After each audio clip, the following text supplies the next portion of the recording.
নমস্কার বন্ধুরা, বঙ্গঘরে স্বাগত। এই দেখুন, পটলের এই বছর প্রথম আগমন আমার ঘরে। তো নতুন নতুন খুব ভালো লাগে খেতে। দেখবেন একটু পুরনো হয়ে গেলে এই পটল আর ভালো লাগবে না। যেমন ফুলকপি, বাঁধাকপি, যে কোনো জিনিসই, তাই না বলুন? তাহলে আলু পটলটা আমি রান্না করি, নিরামিষ করব। পটলটা ভাজা হয়ে গিয়েছে, এবার নামিয়ে ফেলবো। লঙ্কা বাটা, আদা বাটা, জিরে বাটা রেডি করে রেখেছি। আর এই দানাগুলো টমেটো ছাড়িয়ে রেখেছি। যাদের নাকি প্রবলেম হয় শরীরে, ইউরিক অ্যাসিড, তাদের জন্য বলছি দানাগুলো ফেলে টমেটো রান্না করবেন, কোনো অসুবিধা নেই। এই যে পটলগুলো হলুদ দিয়ে নুন দিয়ে ভেজে রেখেছি। তেল গরম হয়ে গেছে, তেজপাতা দিয়ে দিলাম। আর আমি একটু 5 ফোড়ন দিলাম। অনেকে জিরে ফোড়ন, কালো জিরে ফোড়নও দেয়, আমি 5 ফোড়ন দিলাম। জিরে 5 ফোড়নটা ভাজা হয়ে গেছে, আমি জিরে বাটা দিয়ে দিলাম, আদা বাটাও দিয়ে দিলাম।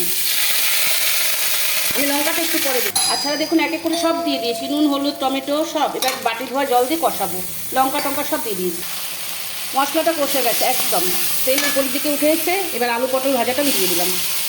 দিয়ে একটু ভালো করে কষিয়ে আমি একটু হালকা জল দিয়ে নামিয়ে ফেলবো, ফুটিয়ে। একটু দেখে নিচ্ছি। দেখুন আমার পটল আলুর তরকারি পুরো রেডি। একটু চিনি খেলে চিনি দেবেন, একটু গরম মশলা দিয়ে এক্ষুনি নামিয়ে ফেলবো। আবার পরের ভিডিওতে দেখা হবে।